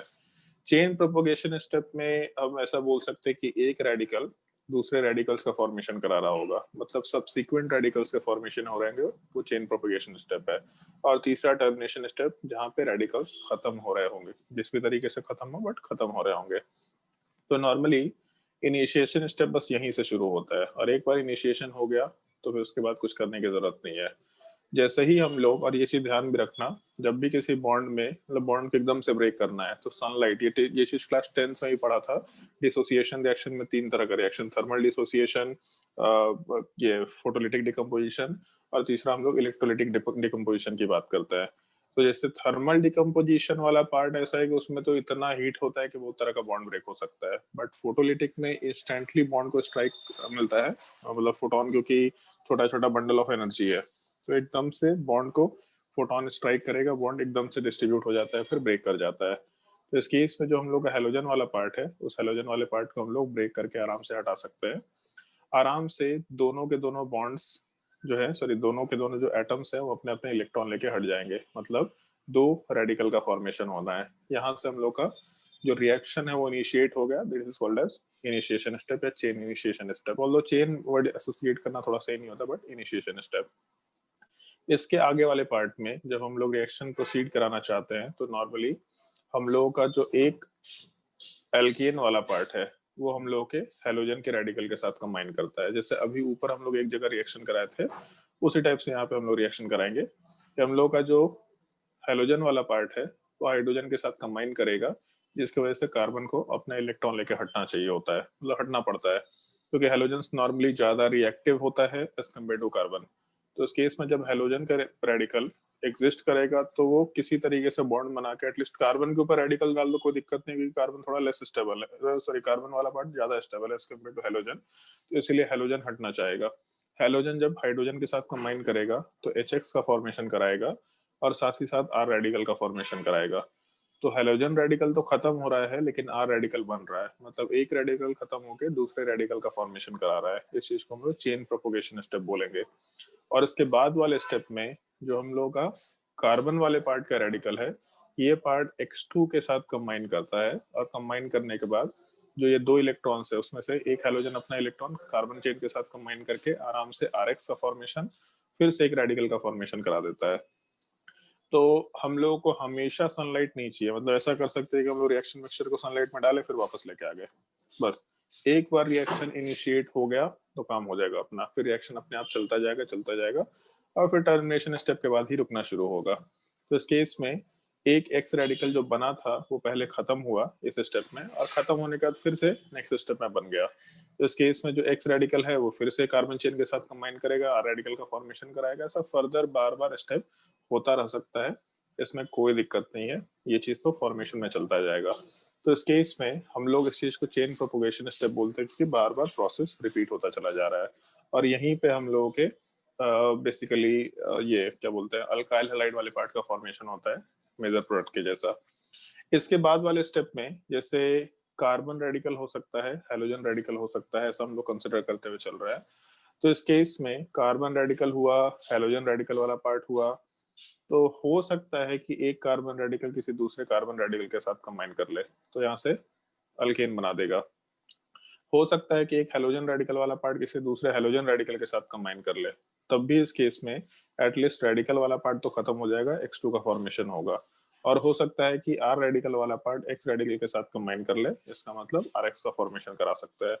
तो यहाँ से भी अल्काइल हैलाइड बन सकता है, लेकिन मोस्टली हम लोग इस स्टेप से अल्काइल हाइड बनाया करते हैं। तो इस केस में रेडिकल वाला पार्ट कंबाइन करके खत्म हो रहा है, इसका मतलब रिएक्शन रुकना शुरू हो रहा है, तो इस चीज को हम लोग चेन टर्मिनेशन स्टेप या सिंपली टर्मिनेशन स्टेप बोल सकते हैं, थोड़ा ध्यान रखना।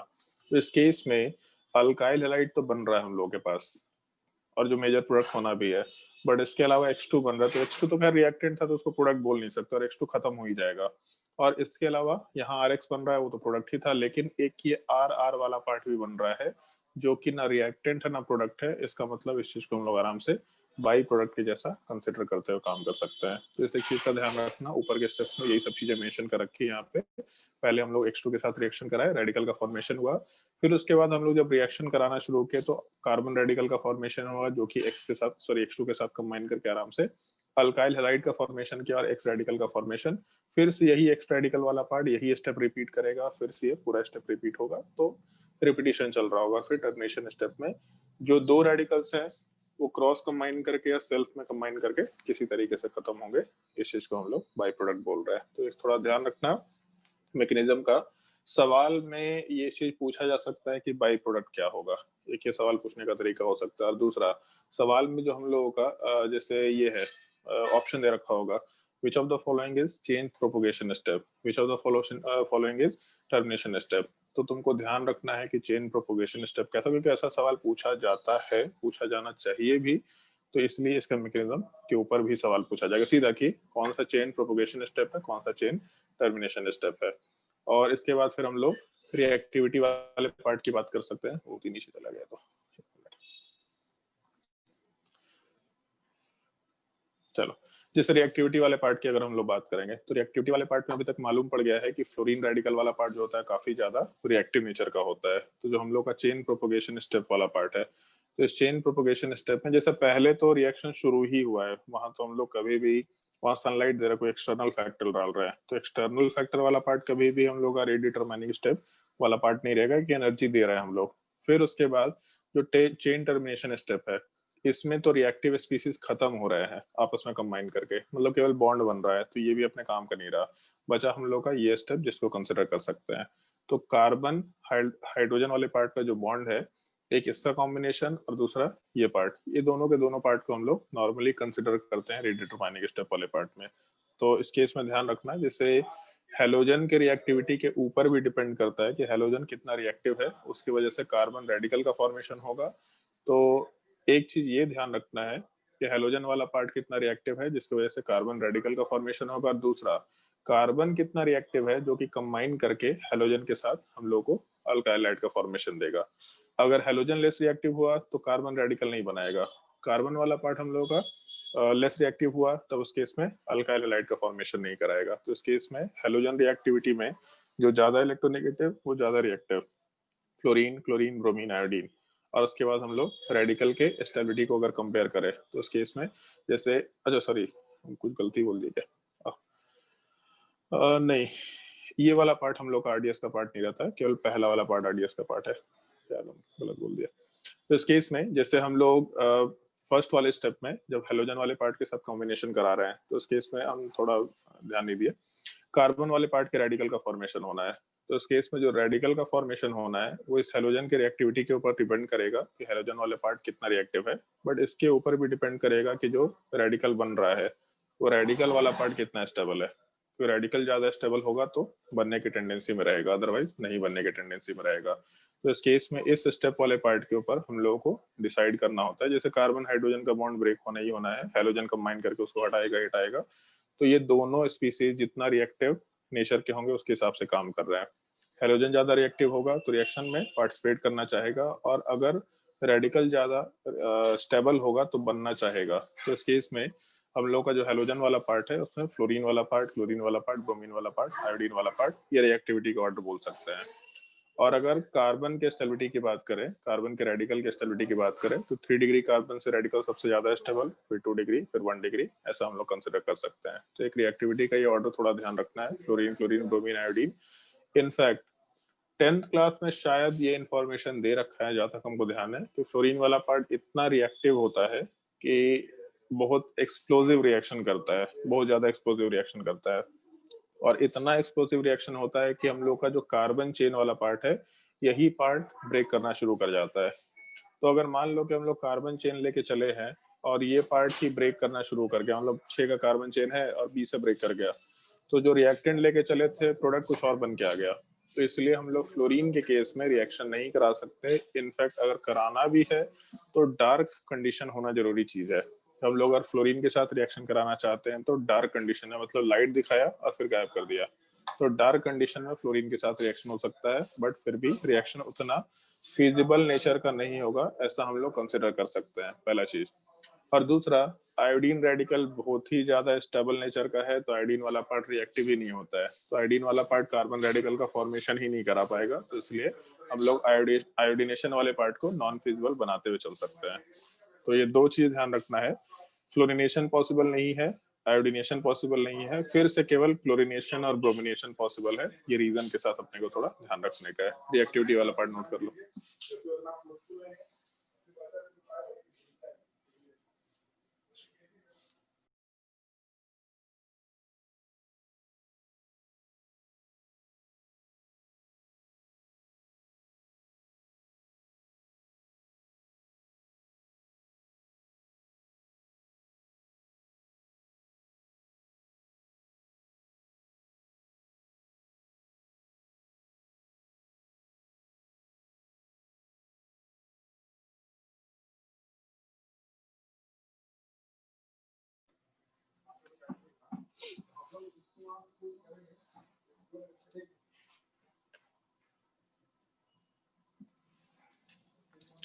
और इस पॉइंट को नोट करने के बाद एक छोटा सा फैक्टर है जिसको ध्यान रखना पड़ेगा कि हम लोग मेजर माइनर प्रोडक्ट वाले पार्ट को कैसे डिसाइड कर सकते हैं। पहले इस चीज को हम एक्सप्लेन कर रहे हैं, उसके बाद तुम लोग को नोट डाउन करना है मेजर माइनर प्रोडक्ट वाला पार्ट।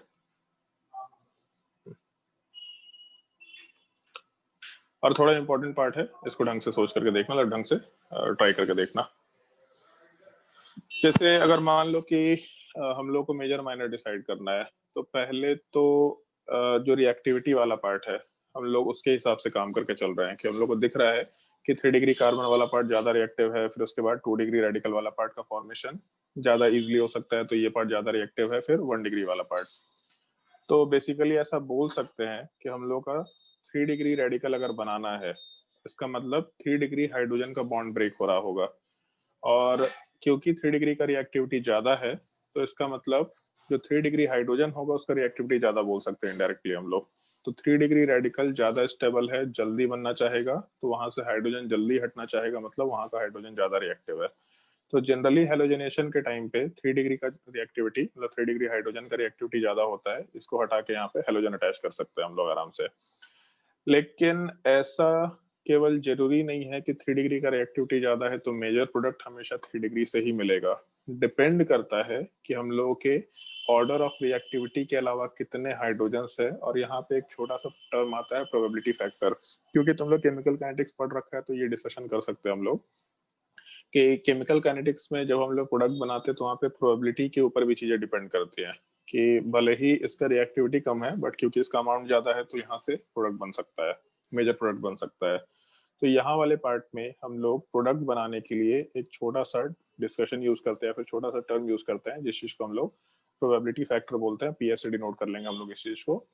प्रोबेबिलिटी फैक्टर का जो डेफिनेशन डाला गया है वो बेसिकली इस तरीके से कि कोई एक हाइड्रोजन जिसको हम लोग रिमूव कर रहे हैं उसका रिएक्टिविटी क्या है, 1 डिग्री 2 डिग्री 3 डिग्री हाइड्रोजन, उसका रिएक्टिविटी क्या है इनटू उस टाइप का कितना हाइड्रोजन है। और उस टाइप का मतलब सेम टाइप के कार्बन के ऊपर की बात कर रहे हैं हम लोग। ऐसा नहीं कि 1 डिग्री कार्बन अलग अलग टाइप का दे रखा है तो उसके हाइड्रोजन को काउंट कर रहे हैं। सेम टाइप के कार्बन से एसोसिएटेड जो नंबर ऑफ हाइड्रोजन है उसको हम लोग यहाँ कंसिडर करेंगे। तो इस केस में हम लोग इसी यहाँ पे लिख रहे हैं दैट हाइड्रोजन। तो reactivity of hydrogen into number of that hydrogen, यहाँ से हम लोग प्रोबेबिलिटी फैक्टर निकालेंगे। और ये प्रोबेबिलिटी फैक्टर से मेजर माइनर प्रोडक्ट डिसाइड होगा। जिसका प्रोबेबिलिटी फैक्टर ज्यादा होगा वो ज्यादा अमाउंट में बन रहा होगा, जिसका प्रोबेबिलिटी फैक्टर कम होगा उसका अमाउंट भी कम होगा, ऐसा कंसिडर करते हुए चल रहे हैं। तो जैसे मान लो कि हम लोग अगर ब्रोमिनेशन कराते हैं, इस चीज को ओवरऑल हम लोग सेलेक्टिविटी रिएक्टिविटी प्रिंसिपल भी बोलते हैं। ये छोटा सा टर्म है, सिलेक्टिविटी या रिएक्टिविटी सिलेक्टिविटी प्रिंसिपल जो बोल लो, क्योंकि पहले हम लोग क्लोरीन को रखते हैं तो रिएक्टिविटी लिखना ज्यादा बेटर होगा, बट स्टिल उससे कोई फर्क नहीं पड़ रहा। Selectivity reactivity principle word use कर सकते हैं, जिसमें नॉर्मली क्लोरीन वाला पार्ट ज्यादा रिएक्टिव नेचर का होता है, तो इसीलिए वहां पे हम लोग रिएक्टिविटी के बेसिस पे प्रोडक्ट बना रहे होते हैं। और ब्रोमीन वाला पार्ट थोड़ा लेस रिएक्टिव नेचर का है, इसलिए ज्यादा सिलेक्टिव नेचर का है ना कि कुछ लोग जब सामान खरीदते तो बहुत एकदम अच्छे से जज करके देख देख के समझ करके एकदम बिल्कुल हर जगह पता करके सबसे लोएस्ट दाम में इस तरह का सिलेक्टिव टाइप का चूजी टाइप का बोल रहा है। तो ब्रोमीन वाला पार्ट क्योंकि लेस रिएक्टिव है तो आराम से सुकून के साथ रिएक्शन करेगा। Bromine is selective in nature, जबकि क्लोरीन वाला पार्ट रिएक्टिव नेचर का है। जल्दी से हमको बस चाहिए कुछ ऐसा बोल सकते हैं। और इस केस में अगर हम लोग रिएक्टिविटी की बात करें दोनों स्पीसीज के लिए, मतलब क्लोरीन वाले पार्ट के लिए, ब्रोमीन वाले पार्ट के लिए, तो जो डिग्री ऑफ हाइड्रोजन है, जैसे 1 डिग्री कार्बन का हाइड्रोजन 1 डिग्री हाइड्रोजन, या 2 डिग्री से 2 डिग्री हाइड्रोजन, या 3 डिग्री से 3 डिग्री हाइड्रोजन, अगर क्लोरीनेशन कराने जाते हैं तो क्योंकि क्लोरीन का रेडिकल काफी ज्यादा रिएक्टिव है, तो इसके कार्बन से एसोसिएटेड जो हाइड्रोजन होगा, मतलब जो 1 डिग्री हाइड्रोजन होगा, उसका रिएक्टिविटी अगर 1 हुआ तो उसके रिस्पेक्ट में 2 डिग्री हाइड्रोजन का रिएक्टिविटी 3.8 होगा, और उसके रिस्पेक्ट में 3 डिग्री हाइड्रोजन का रिएक्टिविटी 5 के बराबर होगा। तो 1:3.8:5 ये एक रेशियो क्लोरीन के रिएक्टिविटी के टाइम पे आता है। बट जब ब्रोमीन होता है और उसमें 1 डिग्री हाइड्रोजन का रिएक्टिव अगर 1 मान के चले, रिएक्टिविटी 1 मान के चले, तो उसके रिस्पेक्ट में 2 डिग्री हाइड्रोजन वाला पार्ट 80 टाइम्स ज्यादा रिएक्टिव है, और जो 3 डिग्री हाइड्रोजन वाला पार्ट है वो 1600 टाइम्स ज्यादा रिएक्टिव है। मतलब डिफरेंस देखो यहाँ पे कि अगर चांसेस है कि 1 डिग्री पे एक रिएक्शन होगा तो 2 डिग्री पे 80 गुना ज्यादा रिएक्शन होगा, और 3 डिग्री पे 1600 गुना ज्यादा रिएक्शन होगा। तो इसलिए ब्रोमीन वाला पार्ट अपने बहुत ज्यादा सेलेक्टिव नेचर की वजह से, एक्चुअल में रिएक्टिविटी हाई नहीं है, मतलब ये मत समझ लेना कि ब्रोमीन का रेडिकल ज्यादा रिएक्टिव है, ये हम लोग रेशियो की बात कर रहे हैं उस हाइड्रोजन के लिए। तो ब्रोमीन वाला पार्ट अगर प्रोडक्ट बनाना चाहेगा तो हमेशा 3 डिग्री के तरफ से बनाना चाहेगा, इसलिए 3 डिग्री हाइड्रोजन का रिएक्टिविटी ज्यादा है, क्योंकि ब्रोमीन रेडिकल थोड़ा लेस रिएक्टिव है तो आराम से सिलेक्टिवली रिएक्शन करना चाहता है। तो इस केस में कि ये रिएक्टिविटी वाला पार्ट ध्यान रखना होगा, जिसको इस वैल्यू में पुट करेंगे रिएक्टिविटी ऑफ हाइड्रोजन में ऊपर पुटअप कर सकते हैं। तो रिएक्टिविटी ऑफ हाइड्रोजन वाला पार्ट अगर क्लोरीनेशन हुआ तो अलग होगा, ब्रोमिनेशन हुआ तो अलग अलग हाइड्रोजन के लिए अलग अलग होगा, फिर नंबर ऑफ हाइड्रोजन से रिलेट करके काम कर सकते हैं। प्रोबेबिलिटी फैक्टर कैलकुलेट करो, वहां से पता चलेगा जिसका प्रोबेबिलिटी फैक्टर ज्यादा है वो अपना मेजर प्रोडक्ट निकल के आने वाला है। तो इस केस में जो कुछ थोड़ा बहुत पॉइंट है उसको नोट डाउन करो यहाँ पे।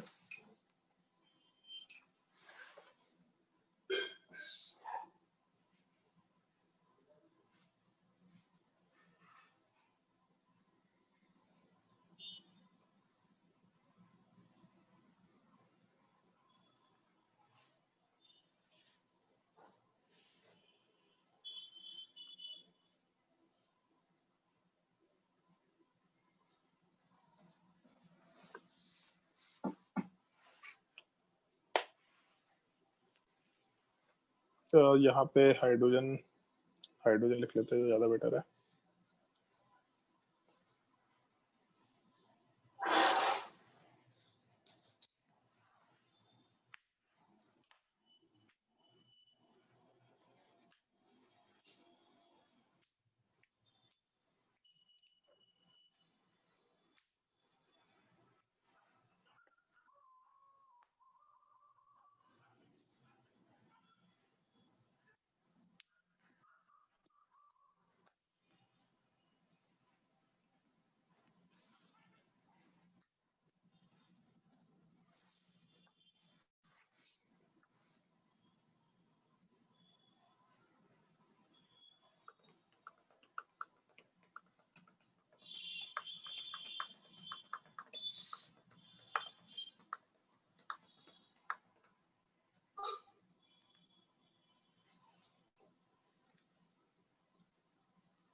थोड़ा क्लास एक्सटेंड करेंगे, इस टॉपिक को कंप्लीट करना है, थोड़ा तेजी से नोट करते जाना।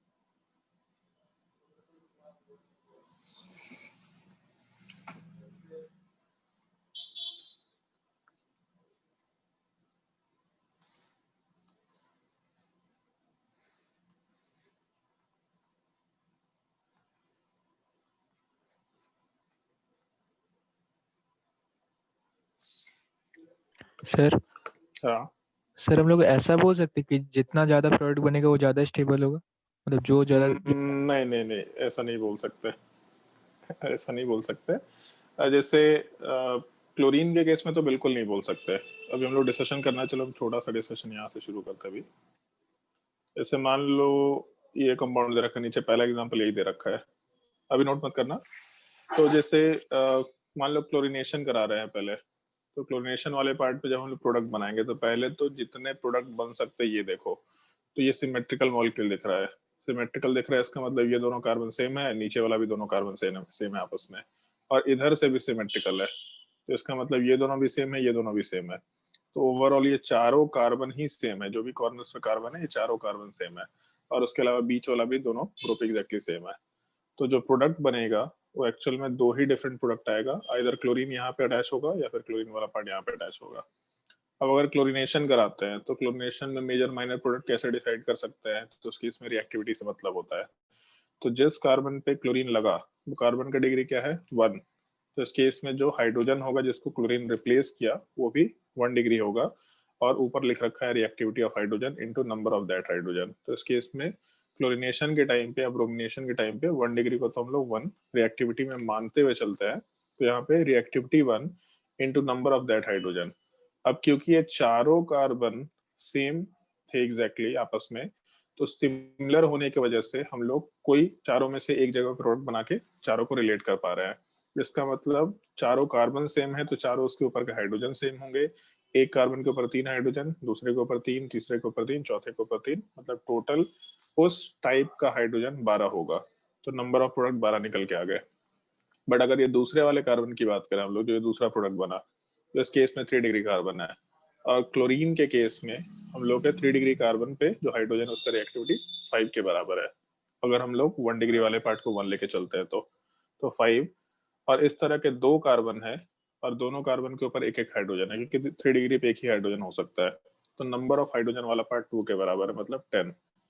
तो भले ही हम लोगों के 3 डिग्री कार्बन पे रिएक्टिविटी ज्यादा होता है, बट स्टिल जो नंबर ऑफ प्रोडक्ट है वो कम निकल के आ रहा है, और लेस स्टेबल रेडिकल वाला पार्ट, मतलब जो ज्यादा रिएक्टिव पार्ट है वहां वाले पार्ट से हम लोग कम प्रोडक्ट लेके आ रहे हैं, लेस रिएक्टिव वाले पार्ट से हम लोग को ज्यादा प्रोडक्ट निकल के आ जा रहा है। तो हम लोग को इससे मतलब नहीं है कि जो प्रोडक्ट ज्यादा बनेगा वो ज्यादा स्टेबल है।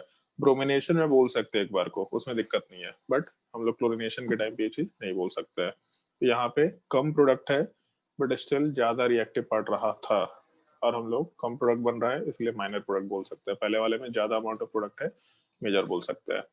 बट इसी सवाल में अगर ब्रोमिनेशन कराते Br2 के साथ HNO, तो प्रोडक्ट तो सेम बनता, प्रोडक्ट में तो कोई दिक्कत नहीं है, क्योंकि यहाँ पे क्लोरीन की जगह ब्रोमीन लगता, दूसरे वाले केस में भी क्लोरीन की जगह ब्रोमीन लगता। सर इसमें रिएक्टिविटी सेकंड वाला मेजर होगा ना, कौन सा? ऊपर में?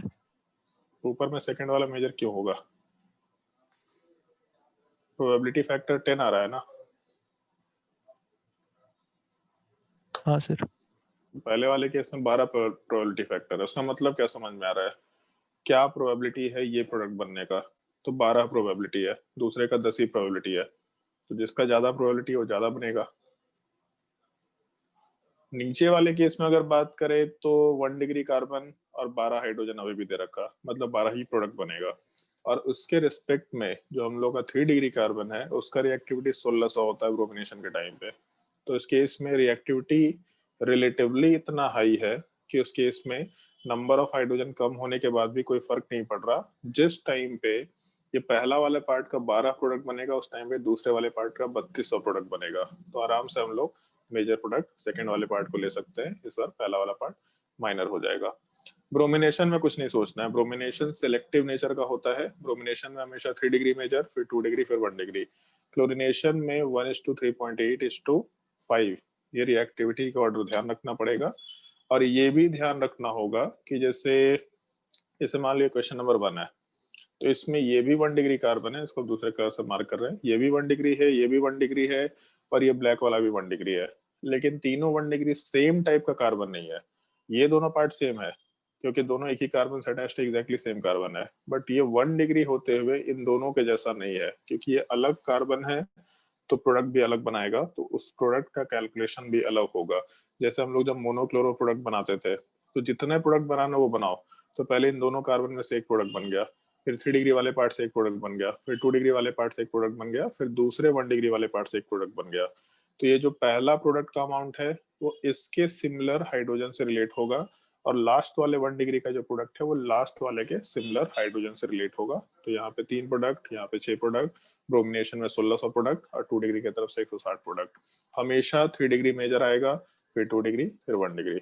क्लोरिनेशन में वेरिएशन हो सकता है, डिपेंड करेगा। जैसे क्लोरिनेशन में 2 डिग्री मेजर दिखाई दे रहा है इस बार, 1 डिग्री भी मेजर नहीं है, और 2 डिग्री वाला पार्ट मेजर है, सेकेंड मेजर 1 डिग्री है, थर्ड मेजर फिर से 3 डिग्री है, और फोर्थ मेजर हम लोग का या फिर माइनर प्रोडक्ट आराम से 1 डिग्री वाला ही पार्ट का प्रोडक्ट बना के दे रहे हैं।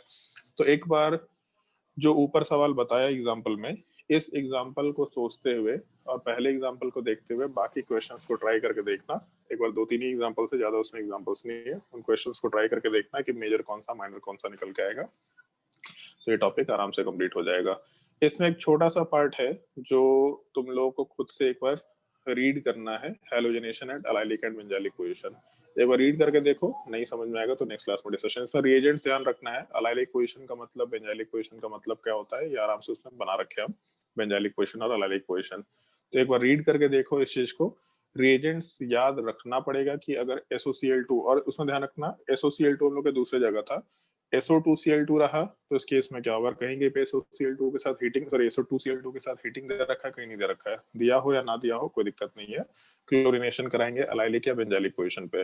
दूसरा नाइट्रोब्रोमोसक्सीनामाइड हम लोग अगर यूज करके चले ये चीज NBS, तब उस केस में क्या होगा। तो ये रिएजेंट्स को थोड़ा ध्यान रखना है, और बहुत ही फिक्स्ड रिएजेंट है, ये सब एलाइलिक या बेंजाइलिक पोजीशंस में आराम से रिएक्शंस करा सकते हैं। तो इन रिएजेंट्स को अपने कॉपी में नोट डाउन कर लेना, तो हम लोग का हैलोजनेशन टॉपिक का पार्ट कंप्लीट हो जाएगा। अगर किसी को कोई डाउट है किसी टॉपिक में तो आराम से पूछ सकता है, कहीं भी कोई डाउट है तो पूछ सकता है, बट नीचे वाले पार्ट को खुद से नोट डाउन करना है कॉपी में, और रिएजेंट्स इंपॉर्टेंट है तो नोट डाउन तो करना ही करना है। और ये जो एग्जांपल्स यहाँ पे रखे हैं इन दोनों एग्जांपल्स को ट्राई करके देखना। अब हम लोग नेक्स्ट क्लास से नेम रिएक्शन शुरू करेंगे। Haloform reaction, aldol reaction, Cannizzaro reaction, Claisen condensation, Beckmann's rearrangement, उसके अलावा Hofmann bromide degradation, esterification reaction, although name reaction का पार्ट नहीं, उसको हम लोग सबसे लास्ट में देख लेंगे, ज्यादा बेटर होगा। उसके अलावा कुछ कुछ और छोटे छोटे नेम रिएक्शन है, जैसे विटिक रिएक्शन हो गया, जो एक्चुअल में एनसीईआरटी में दे भी नहीं रखा, बट फिर भी डिस्कशन करना होता है, तो विटिक रिएक्शन का डिस्कशन कर लेंगे। रीमर-टीमन रिएक्शन का डिस्कशन कर लेंगे हम लोग, फिर वहीं पे कोल्स रिएक्शन, कोल्स-स्मिड रिएक्शन, ये सारा का सारा छोटा छोटा रिएक्शन है, एक एक करके डिस्कस करते जाएंगे। रीमर-टीमन रिएक्शन थोड़ा बड़ा है, बट हम लोग डिस्कशन एक एक करके करते जाएंगे। तो नेक्स्ट क्लास से हम लोग का नेम रिएक्शन शुरू हो जाएगा। नेम रिएक्शन शुरू होने का मतलब है कि रिएक्शन मैकेनिज्म ऑलमोस्ट कंप्लीट हो गया है, तो फिर मिसलेनियस क्वेश्चन, मतलब एरोमेटिक कंपाउंड को अगर हम लोग हटा दे तो हम लोग बाकी नेम रिएक्शन को डिस्कस कर रहे हैं, मतलब बाकी सारा मैकेनिज्म हम लोग का कंप्लीट हो रखा है। इलेक्ट्रोफिलिक एडिशन का कोई लेना देना नहीं रहता उसमें, न्यूक्लियोफाइल से एसोसिएटेड सारे रिएक्शंस हो चुके हैं। तो अब इसके बाद हो सकता है तुम लोगों के जो होमवर्क का असाइनमेंट है वो थोड़ा इंक्रीज करना शुरू कर जाए। तो आज के लिए कुछ होमवर्क नहीं है, बस इतना पार्ट होमवर्क में है, और अगर हमको कुछ होमवर्क समझ में आएगा तो तुम लोग को ग्रुप में मैसेज मार देंगे। जिसको भी डाउट होगा अलग से बोल देना, हम लोग डाउट अलग से क्लियर कर लेंगे। तो आज के लिए इतना ही।